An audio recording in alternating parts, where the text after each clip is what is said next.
नमस्कार, TM24 channel में आपका स्वागत है। आज हम बात करेंगे कश्मीर में प्रधानमंत्री नरेंद्र मोदी के लोकतंत्र बहाली के प्रयासों की, जिसके लिए 2 दिन पहले पीएम मोदी ने गृह मंत्रियों के साथ कश्मीर की सभी पार्टियों के नेताओं के साथ एक बैठक की और कश्मीर में शांतिपूर्ण चुनाव कराने की संभावनाओं की तलाश भी की, क्योंकि अब तक विश्वास पूर्व किसी को नहीं पता कि सरकार का असली गेम क्या है। कश्मीर के विखंडन और वहां से अनुच्छेद 370 की समाप्ति को 2 साल होने वाले हैं। केंद्र सरकार की हिम्मत की दाद देनी होगी, क्योंकि एक तरफ सरकार कोरोना के नए वेरिएंट से निपटने की तैयारी कर रही है और दूसरी तरफ कश्मीर में चुनाव को लेकर उसने अपनी सक्रियता बढ़ा दी है। कश्मीर को तोड़कर वहां विधानसभा के चुनाव से पहले नए सिरे से परिसीमन कराया जाना है। परिसीमन के नए फार्मूले से जाहिर है कि केंद्र सरकार के निश्चित तौर पे अपने होंगे। उन्हें लेके कश्मीरी राजनीतिक दल क्या रुख अख्तियार करेंगे, किसी को नहीं पता।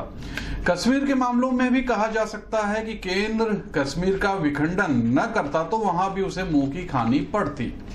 कारण साफ है, जैसे बंगाल में माटी और मानुस का मुद्दा गूंजा, वैसे ही कश्मीर में होता, क्योंकि कश्मीर में कश्मीरियत अभी भी जिंदा है। कश्मीरियत एक भाव है जिसकी अनदेखी नहीं की जा सकती।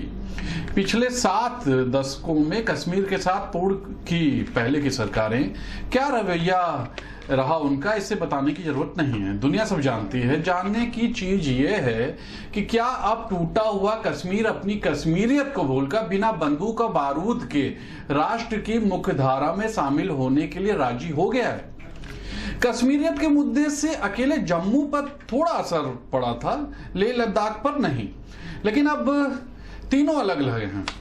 कायदे से अब इन तीनों केंद्र शासित क्षेत्रों का विकास होना चाहिए। बीते 2 साल में इन इलाकों का कितना विकास हुआ कोई नहीं जानता, क्योंकि अभी भी वहां जनजीवन वैसा ही है जैसा दूसरे केंद्र शासित राज्यों में है। गौर कीजिएगा, कश्मीर का पर्यटन अभी भी एक तरह से आप देख लें तो कश्मीर का वैसा नहीं है जैसा दूसरे केंद्र शासित राज्यों में है, ये आप ऐसा समझ सकते हैं। कश्मीर का पर्यटन अभी भी लंगड़ी व्यवस्था में है। वहां के शिकारे अभी तक डल झील को खुश करने की स्थिति में नहीं है। विखंडन कश्मीर में एक भी निर्वासित कश्मीरी पंडित वापस नहीं आया। आप गौर कीजिएगा, जब से ये 370 हटा है तब से उसके बाद से कश्मीरी पंडित लौट के नहीं आए। जाहिर है कि अनुच्छेद 370 हटाए जाने के 2 साल बाद भी तस्वीर में कोई खास बदलाव नहीं आया। सवाल यह है कि क्या कश्मीरी अपना राज्य का दर्जा गवाकर केंद्र शासित दिल्ली की तरह भारत के साथ रहना पसंद करेंगे, या फिर जैसा केंद्र सरकार ने सोच रखा है वैसा करेंगे। कश्मीरी नेताओं की भावी रणनीति भी कोरोना के डेल्टा वेरिएंट जैसी है। किसी को पता नहीं कि कश्मीरियत का नया चेहरा कैसा होगा। कश्मीर का दुर्भाग्य है कि उसका वजूद लगातार टूट रहा। पहले देश विभाजन के समय टूटा। आधा पाक अधिकृत कश्मीर है, आधा भारत के पास है। भारत बनने के बाद जो कश्मीर था उसकी हैसियत दूसरे राज्यों से हटकर थी। मोदी सरकार की सबसे बड़ी उपलब्धि में से एक कश्मीर का विखंडन है। कांग्रेस का आरोप था कि उसने कश्मीर को अपने स्वार्थों के लिए उलझाए रखा।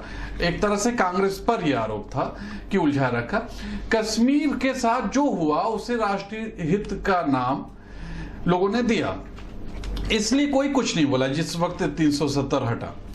फारूक अब्दुल्ला हो या महबूबा मुफ्ती, सबको सत्ता में अपना हिस्सा चाहिए। आने वाले दिन देश के स्वास्थ्य के लिए सचमुच कोरोना की जो समय चल रहा है बहुत भारी है। देश एक तरफ कोरोना के नए वेरिएंट से जूझेगा, दूसरी तरफ सियासी वेरिएंट अपना असर दिखाएगा। महामारी से जूझते मुल्क में मन की राजनीति करना बेहद आसान काम होता है, क्योंकि इतना तय है कि कश्मीर में कोई भी पीछे हटने वाला नहीं है, न तो केंद्र सरकार और न ही कश्मीर के विपक्षी दल। राजनीतिक जो हैं विशेषज्ञ वो जानकार मान रहे हैं कि सब कश्मीर पर प्रधानमंत्री प्रधानमंत्री ने बैठक कर जरूर ली है बैठक, लेकिन लबोलुआब तो फिलहाल यही निकला है कि केंद्र कश्मीर को पूर्ण राज्य बनाने की प्रक्रिया शुरू करने से पहले वहां परिसीमन और फिर चुनाव का माहौल तैयार करना चाहता है और क्षेत्रीय दल 370 की बहाली और कश्मीरियों के अधिकार मांग रहे हैं। अब दोनों अपनी अपनी जिद पर अड़े हुए हैं, तो कश्मीर पर बैठक केवल एक एजेंडा बनकर रह गई। जाहिर है कि मोदी सरकार कश्मीर में जल्द चुनाव और परिसीमन की प्रक्रिया शुरू करेगी। इस बैठक के बहाने उसने इसके लिए पृष्ठभूमि तैयार कर ली है। अब कश्मीर के स्थानीय दलों को देखना है कि वह कश्मीरियत के लिए अगला कदम क्या उठाते हैं। कल हम फिर एक नए मुद्दे के साथ मिलेंगे, तब तक के लिए नमस्कार।